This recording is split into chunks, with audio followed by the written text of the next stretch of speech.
नमूता की जाते परमता जो विद्याधि सागर सुधी जो विद्याधि सागर सुधी गुरु में हितैषी शुद्धात्म में निरत नित्य हितोपदेशी वे पाप ग्रीष्म ऋतु में जल ही सयाने पूजूने सतत केवल ज्ञान पाने पूजूने सतत केवल ज्ञान पाने। महावीर भगवान की, आचार्य कुंद स्वामी की, 10 लक्षण पर्व की, आचार्य गुरुवर विद्यासागर मुनि महाराज।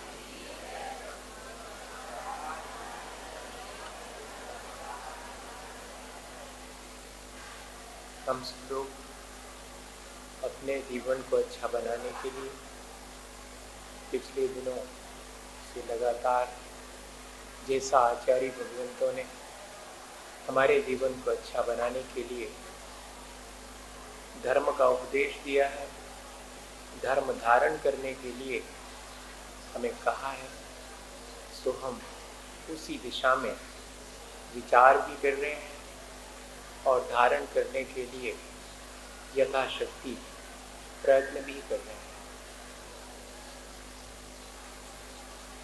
हमारा जीवन आकाश के समान हो जाए, जैसे कि आकाश सब जीवों को जगह देता है और सबके प्रति अच्छा भाव रखता है, समान भाव रखता है, भेदभाव नहीं करता। ऐसी ही दृष्टि आकाश के समान निर्मल हमारी भी हो जाए, हमें अपने आत्म द्रव्य की तरफ ध्यान चला जाए। हमारा ध्यान तो दिन भर, सारे जीवन भर पर्यायों की तरफ लगा रहता है। सो जब हम बाह्य पर्यायों को अपनी दृष्टि में लाते हैं तो सिवाय राग द्वेष के और कुछ नहीं होता। जो पर्याय हमारे अनुकूल परिणमन करती है, ऐसा जान पड़ता है कि हमारे अनुकूल परिणमन हुआ है, तो उसमें हम रागान्वित हो जाते हैं। और यदि परिणमन हमारे प्रतिकूल होता है तो हम द्वेष करने लगते हैं। यह जो पर्यायगत अपनी दृष्टि है, उसे आचार्य भगवंत संक्लेश और अहंकार का कारण मानकर छोड़ने के लिए उपदेश देते हैं। आकाश के समान दृष्टि आत्मद्रव्य की तरफ हो तो हम निर्विकल्प होकर अपने आत्मा में, आत्मा के स्वभाव में लीन रह सकते हैं। सो आत्मलीनता या आत्म अनुराग का नाम ही ब्रह्मचर्य है। स्वतंत्र वृत्ति निवृत्ति अर्थम गुरुकुल वासो वा ब्रह्मचर्य। जो पांचों इंद्रिय और मन के विषयों में अपन स्वच्छंद होकर के अपना जीवन व्यतीत करते हैं, उसे रोक लेना और गुरुजनों के समीप, उनके निकट अपने जीवन को व्यतीत करना, यह ब्रह्मचर्य है। सुध परिचिदानुभूता सर्वस्वी काम भोग बंध कहा, सुलंबो नवरि न सुलभो विहत्तस। यह जो 5 इंद्रिय और मन के विषयों की कथा है, जिससे कि संसार का आश्रय और बंदगी होता है, सो हमारे द्वारा अनेकों बार सुनी गई है, परिचित है, बहुत बार हमारे अनुभव में आई है। सो यह यात्रा तो अंतहीन है। हम क्या करें, इसमें अपनी ऊर्जा को व्यर्थ गमाते हैं तो ठीक नहीं है। हमें अपनी ऊर्जा का उदात्तीकरण, सब्लिमाइजेशन करना चाहिए। हमारी ऊर्जा, हमारा जीवन पंचेंद्रिय और मन के विषयों में ही आसक्त हो करके निरंतर उसी में लगे रह करके जीवन व्यतीत कर देता है। और यदि हम उस तरफ से अपना जीवन हटा करके अपनी ऊर्जा को सुरक्षित करें, संचित करें और तपस्या की तरफ लगा करके अपने जीवन का कल्याण करें, वीतरागता का अनुभव करें, तो यही ब्रह्मचर्य है। तो ऊर्जा का उदात्तीकरण करना भी ब्रह्मचर्य है। और तीसरे नंबर पर लिखा हुआ है कि अपने जीवन में मातृत्व का विकास करने का नाम ही ब्रह्मचर्य है। बाह्य और अंतरंग दो प्रकार से ब्रह्मचर्य का पालन करने को आचार्य भगवंतों ने कहा। बाह्य में तो जो 5 इंद्रिय और मन के विषय हैं, उनके प्रति हमारे मन में जो उनका सेवन करने की इच्छा होती है, सो उसे त्याग कर देना। बाह्य पंचेंद्रिय और मन के विषयों का त्याग करते हैं, सो यह काम सेवन इत्यादि का त्याग करते हैं, सो यह ब्रह्मचर्य है। और अंतरंग में परिणामों की जितनी निर्मलता होती चली जाती है, उतना ब्रह्मचर्य घटित होता चला जाता है। जितनी वीतरागता मन के भीतर आती चली जाती है, रिश्तों में जितनी पवित्रता आती चली जाती है, उतना ही ब्रह्मचर्य हमारे जीवन में घटित होता है। सिर्फ मनुष्य है चारों गतियों में जिसने कि रिश्ते बनाए और उनका निर्वाह करता है, और रिश्तों के बीच जो एक पवित्रता है वो निरंतर कायम रखता है। पशु जगत में, देवों में, नारकियों में रिश्ते नहीं हैं।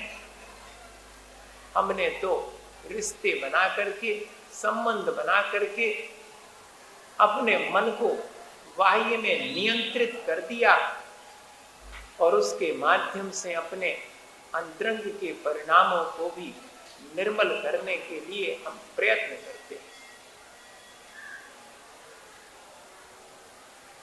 गांधी जी एक सभा में बैठे हुए थे। बाजू में ही उनके जीवन साथी कस्तूरबा भी बैठी थी। सो एक कार्यकर्ता जो कि कस्तूरबा गांधी को जानता नहीं था, वो गांधी जी से अज्ञानतावश गैर जानकारी में पूछने लगा कि ये जो बाजू में आपके बैठी हुई हैं, ये क्या आपकी माँ है? सो क्षण भर को गांधी जी मौन रहे, फिर उस कार्यकर्ता से बोले कि हाँ, ये मेरी माँ है। तो सारे लोग हंसने लगे। जानते थे वो कि कस्तूरबा तो गांधी जी की जीवन साथी है, इसे पूछना नहीं था कार्यकर्ता को, इतना भी नहीं जानता। लेकिन गांधी जी ने जैसा जवाब दिया, सो वह जवाब सुनकर के सब लोग हंसने लगे। तो गांधी जी ने कहा कि हंसो मत, मेरे लिए तो अब कस्तूरबा माँ के समान ही है। मुझे थपकी दे करके सुलाती हैं, सुबह हिला करके जगाती हैं, नहलाती हैं, पंखा हाथ में लेकर के बैठ जाती सो मुझे थाली पर भोजन कराती हैं। अब तो मेरे प्रति जैसे कि बचपन में माँ अपने बच्चे का पालन पोषण करती है, वैसा ही उनका भी भाव है। सो उसके बाद जीवन भर साथ में तो रही कस्तूरबा, लेकिन गांधी जी के मन में उनके प्रति मातृत्व का भाव जागृत हो। जैनेन्द्र कुमार थे, उन्होंने लिखा कि मैं अपने पिता की जीवन साथी को अपनी मां कहता हूं। सो यह तो ठीक है, जिस दिन मैं अपने बच्चों की मां को भी मां कहने लगूं, उस दिन मेरे जीवन में ब्रह्मचर्य घटित हो जाए। ऐसा रिश्तों की पवित्रता का ये पर्व है। हमें भी ऐसा प्रयत्न करना चाहिए कि हमारी भाव दशा में भी ऐसी निर्मलता आवे। सन 1978 में हमारी बुआ जी आचार्य महाराज के दर्शन के लिए गई। वहां पर आचार्य महाराज से ब्रह्मचर्यवत ले लिया। हम तो जानते नहीं थे, सो हमने बाहर आकर के बुआ जी से कहा कि आपने कौन सा व्रत लिया, क्या होता है इस व्रत में।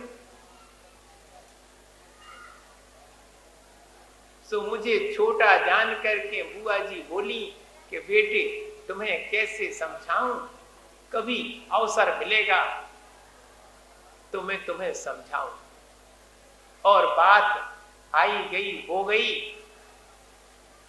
बरस 2 वर्ष के बाद बुआ जी के घर पर मैं बैठा हुआ था पलंग के ऊपर। सो वहीं पर एक बाजू में आकर के बुआ जी बैठ गई और 5-10 मिनट ही हुए थे कि बुआ जी के जीवन साथी जो फूफा जी थे वो भी आ गए। सो वो तो बैठने लगे कुर्सी के ऊपर।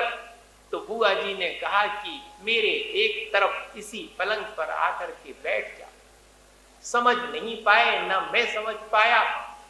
क्षण भर के बाद ही दोनों तरफ, बुआ जी के एक तरफ मैं बैठा हूं, एक तरफ उनके जीवन साथी बैठे हुए हैं, दोनों के ऊपर अपना एक एक हाथ रख करके बोली कि तुम मेरे से ब्रह्मचर्य के बारे में पूछते थे। सो जैसी धारा मेरी इस हाथ में प्रेम से भरी हुई अनाशक्त तुम्हारे तरफ बह रही है, जिस दिन तुम्हारे बुआ फूफा जी की तरफ भी, अपने जीवन साथी की तरफ भी वैसी ही पवित्र और अनाशक्त धारा इस हाथ में बहने लगी थी, तो मेरा ब्रह्मचर्य। भैया 7 हाथ की बाहर से दूरी रहवे और भीतर में 1 इंची की दूरी न रहवे तो का काम की 7 हाथ की दूरी, जा बताओ। है तो बहुत अच्छी 7 हाथ की दूरी, निमित्त से बचने के लिए कहा गया, लेकिन निमित्त से बचने के साथ साथ हमारे उपादान को संभालने की बात भी कही गई है, वो हम भूल जाते हैं। आचार्य श्री ने सन 1982 में एक कविता पढ़ करके सुनाई थी। ईसरी में किसी पत्रिका में निकली थी कि कोई साधु बन जाता है तो गेरुआ रंग के वस्त्र धारण कर लेता है। उसके लिए उपदेश देने के लिए लिखी गई थी वो कविता कि अभी तुमने आग के रंग के कपड़े पहने हैं, अभी तुम्हारा काम आग में तपस्या की जला नहीं है, अभी तो तुम्हें स्त्री और पुरुष में फर्क नजर आता है। अभी तो तुम्हें स्त्री और पुरुष में फर्क नजर आता है, स्त्री के पीछे दौड़ना और स्त्री से दूर दौड़ भागना। यात्रा दोनों में जारी है, अभी तुम्हारी मोक्ष की यात्रा शुरू नहीं हुई। आशय क्या था कि भाई जितना नेगेशन होगा उसमें कहीं अंतरंग में अट्रैक्शन ना छुपा हो, यह भाव मैं अपने भीतर परखता रहूं। मेरे भावों में वैसी निर्मलता आई है कि नहीं आई, जैसे कि मैं बाहर से प्रयास करता हूं उस निर्मलता को पाने का। आचार्य भगवंतों ने ऐसी ही निर्मलता को ब्रह्मचर्य कहा। दो बौद्ध भिक्षु चले जा रहे थे, रास्ते से जाते समय अचानक नदी किनारे गुजरते हुए देखा कि एक कोई डूब रहा है नदी में और बचाने के लिए कह रहा है। सो उसमें से जो युवा भिक्षु थे, तैर के जानते थे, उन्होंने ज्यादा विचार नहीं किया और नदी में छलांग लगा करके और उस डूबते हुए व्यक्ति को बचा करके किनारे पर रख दिया। जब देखा कि वह तो कोई बहन है, तब जो साथ में एक और भिक्षु थे वो कहने लगे कि अरे तुमने तो स्पर्श कर लिया, अब तो तुम्हें प्रायश्चित लेना चाहिए। मैं तो अभी जाकर के बुद्ध से कहूंगा कि इन भिक्षु ने स्पर्श किया है बहन का, इसलिए इनको आप प्रायश्चित दो। सो पूरे रास्ते उस व्यक्ति को, उस भिक्षु को टॉर्चर करते रहे और जाकर के जैसे ही बुद्ध को प्रणाम करके बैठे, सो पहले नंबर उन्होंने शिकायत करी कि ये जो भिक्षु हैं, जो नए नए बने हैं, इनको मालूम नहीं है, इन्होंने उसका बहन का स्पर्श किया, डूबती थी पानी में, सो उसे किनारे पर रख दिया, बचा लिया, इन्हें प्रायश्चित दो आप, ऐसा बुद्ध से कहा। सो बुद्ध ने जब सारी घटना सुनी, सो जिस भिक्षु ने शिकायत करी थी उसी से कहा कि तुम ले लो प्रायश्चित। उसने कहा वाह, इन्होंने स्पर्श किया और प्रायश्चित मुझे दे रहे, हम तो इनकी शिकायत कर रहे। बोले सुनो, उसने तो जीवन बचाने के लिए उसे वहीं नदी के किनारे उतार करके रख दिया, तुम तो इतने तक धोखे ले आए, अबे तक तुम्हारे ख्याल में है। सो इस बात का प्रायश्चित ले लो। भैया भाव दशा मुख्य है, ऐसा नहीं कि अपन बाहर से तो इंतजाम करें ब्रह्मचर्य धारण करने का और अपने अंतरंग में आसक्ति बनी रहे। बाह्य में भी इंतजाम काहे के लिए किया? अपने अंतरंग की विशुद्धि के लिए। सो अंतरंग की विशुद्धि तो नहीं आ पाई, सिर्फ बाहर से अपन ने दूर रहने का इंतजाम कर लिया और अपने को मान लिया कि हम बहुत ब्रह्मचर्य के साधक हैं। नहीं भाई, थोड़े और ऊंचे उठना चाहिए, अपने भावों में भी निर्मलता के लिए प्रयत्न करना चाहिए। सुखदेव थे, उनके पुत्र 20 वर्ष में ही वैराग को प्राप्त हो गए। सो वैराग को प्राप्त होकर के समस्त वस्त्रों का त्याग करके घर से जंगल की तरफ निकल पड़े। सुखदेव उनको, जो उनके पिताजी थे, समझाने के लिए उनके पीछे पीछे चले। नदी के किनारे से गुजरते समय वहां पर मां बहनें स्नान कर रही थीं। सो सुखदेव के पुत्र, जो कि वस्त्र उतार करके जंगल में विरक्त होकर के जा रहे थे, जब वे गुजरे वहां से तो किसी ने कोई रिएक्शन नहीं किया, कोई प्रतिक्रिया नहीं की। और जैसे ही सुखदेव वहां से गुजरने लगे तो सबने अपने अपने कपड़े संभालना शुरू कर दिया। सुखदेव को बड़ा गुस्सा आया कि देखो, मेरा 20 वर्ष का नौजवान पुत्र निर्वस्त्र निकल गया, तब तुम्हें शर्म नहीं आई और तुम कपड़े नहीं संभाल रहे, और हम इतने वृद्ध हो गए, बुजुर्ग हो गए और हम निकल रहे, सो तुम्हें कपड़े संभालने की पड़ी है। तो उन मां लोगों ने कहा कि महाराज सुखदेव जी, आप अपनी आंख संभाल लो तो हमें कपड़े न संभालने पड़ेंगे। वो तो विरक्त हो करके निकल गए, हमारी तरफ तो ध्यान ही नहीं गया, पर आपकी आंख कहां है जी, आप विचार करो। सो भाई, ऐसा अंतरंग के भावों का व्रत है। हमें जितना हम बाह्य में प्रयत्न करते हैं उतना ही प्रयत्न अंतरंग में भी करना चाहिए और अपने भावों को निर्मल बनाने का प्रयत्न करना चाहिए। देखो, महाराज ने भी लाइन सुनाई, अपन रोज पढ़ते हैं, उत्तम ब्रह्मचर्य मन आनो, माता सुता बहन पहचानो। 3 ही खाने रखे हैं, चौथा कोई नहीं रखा। वो हमारी आसक्ति है जो कि हम बना लेते हैं। बाकी तो रिश्ते, जो पवित्रता रिश्तों के बीच है, वो तो माँ और बहन और बेटी के ही रिश्तों में है। सो आचार्य भगवंतों को पूजा में ही लिखना पड़ा कि संसार में विश्वेल नारी तज गए जोगीश्वरा। जिन्होंने अपने आध्यात्मिक विकास के लिए अपने जीवन को समर्पित किया, सो उन्होंने सबसे पहले इस अपने बनाए हुए रिश्ते को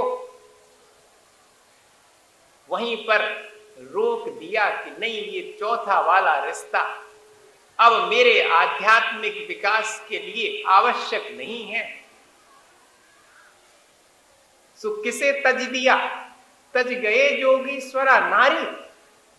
ये नहीं लिखा उसमें कि संसार में विश्वेल मां तज गए जोगीश्वरा, संसार में विश्वेल बहन तज गए जोगीश्वरा, बेटी तज गए जोगीश्वरा। नहीं, नारी तज गए जोगीश्वरा। जो मां बहन या बेटी के प्रति मेरा आसक्ति का वासना का भाव है, उसे छोड़ने पर ही आध्यात्मिक विकास होगा। सो कई लोगों ने तो बाद में लाइन सुधारने की कोशिश करी। बताओ, जैसे कि लिखी बारो बुद्धू हतो जी हते समानता है, सो लाइन बदल दी। आशय तो उस लिखने वाले का यही था कि मेरे भीतर जो वासना है, मेरे भीतर जो दृष्टि की निर्मलता नहीं है, सो उसके परिणाम स्वरूप मैंने ये रिश्ता बनाया है, अपनी अनंत वासना को सीमित कर लिया। इतना तो सदार संतोष व्रत मैंने ले लिया था, अब उससे भी ऊपर उठता हूं। उस रिश्ते को जो मैंने बनाया था, उससे भी ऊंचे उठ करके मैं समस्त जगत के प्रति 3 ही रिश्ते, माँ का, बहन का और भाई और बेटी का, यह रखूंगा, ऐसा विचार करता है और ब्रह्मचर्य व्रत को धारण करता है। अपन इस तरह के व्रत को अपने अंतरंग में कैसे धारण करें, ऐसा विचार करना चाहिए।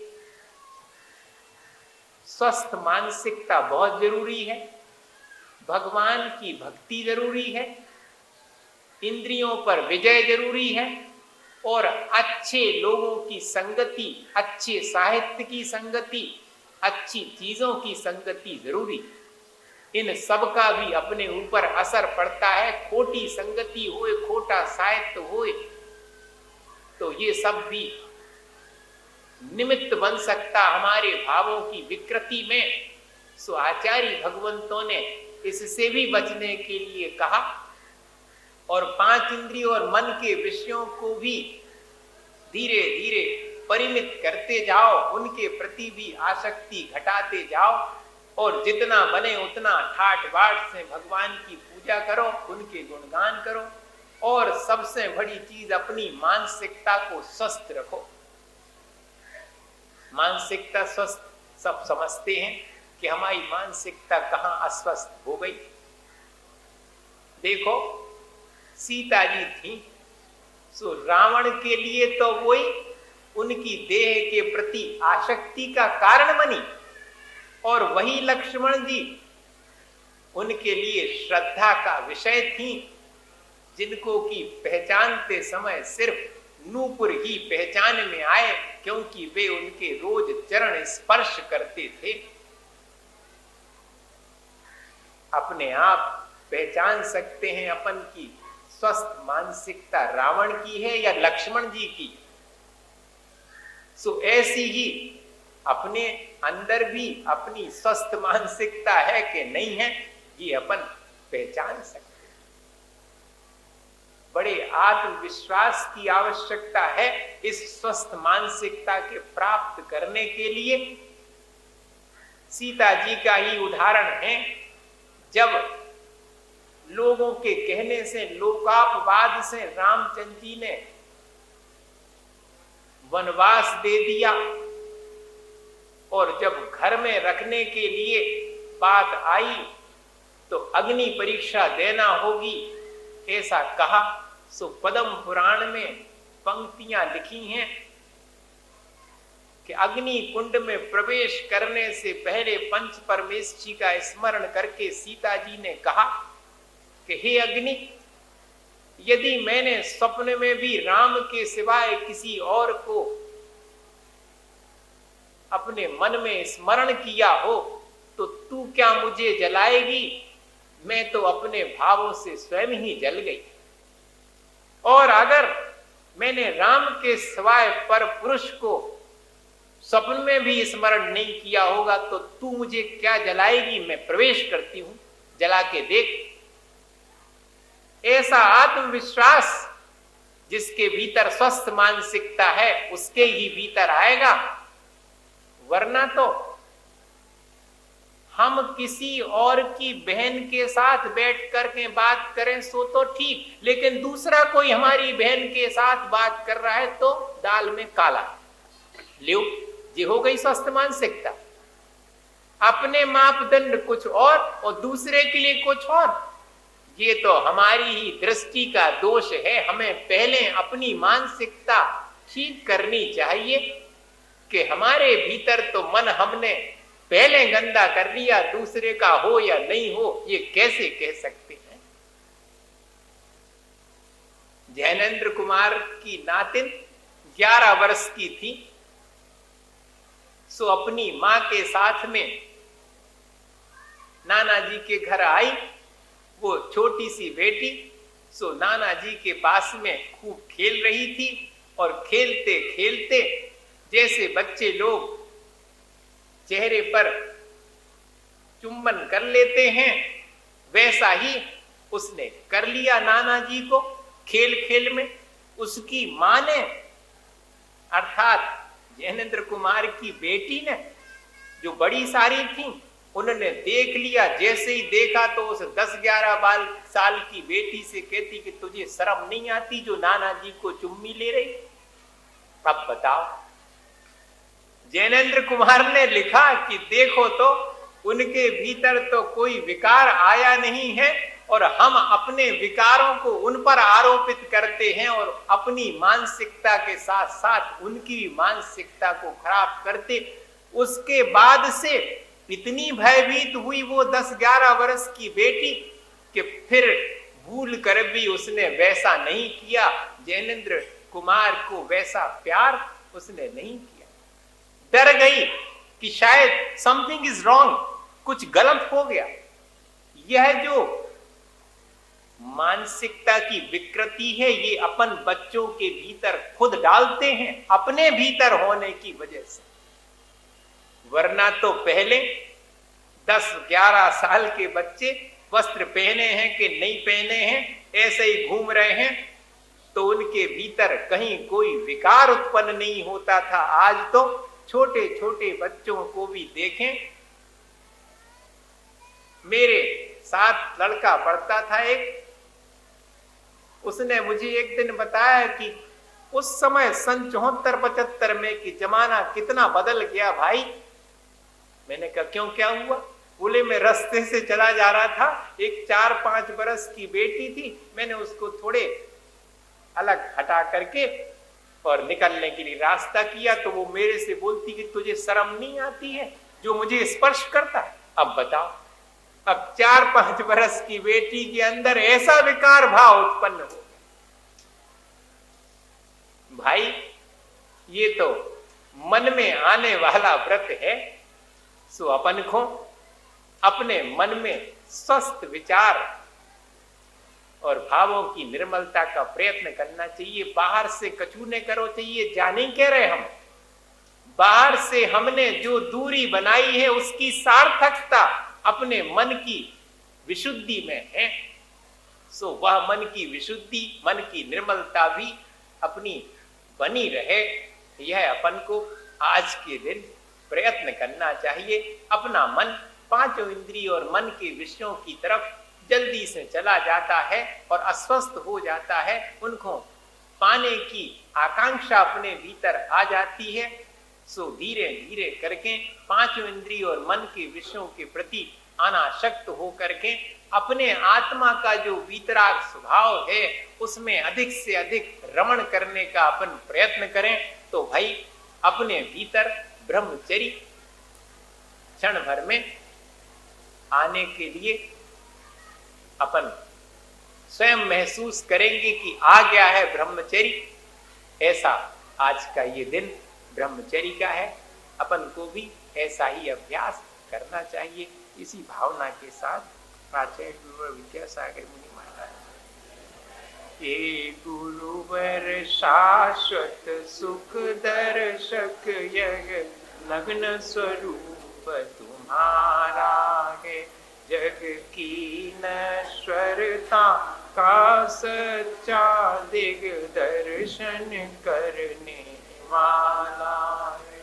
जग जग विषयों में रच बच कर कातिल नेत्रा में सोता हूँ, अथवा वह शिव के निष्कंटक पथ में विषकंटक होता हूँ। वो अर्ध निशा का सन्नाटा मन में बजचारी करते हो, तब शांत निराकुल मानस तुम तत्वों का चिंतन करते हो।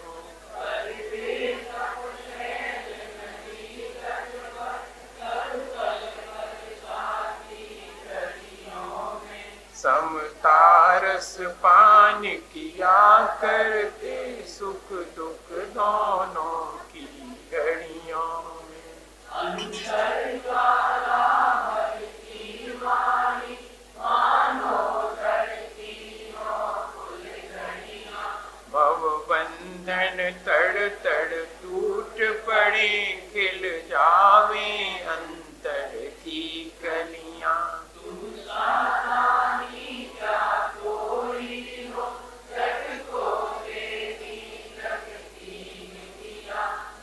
रात लुटाया करते हो शम शम की अविनश्वर मणियां, तुम्हें प्रणाम, के शांति त्याग के मूर्तिमान शिव पथ पंथ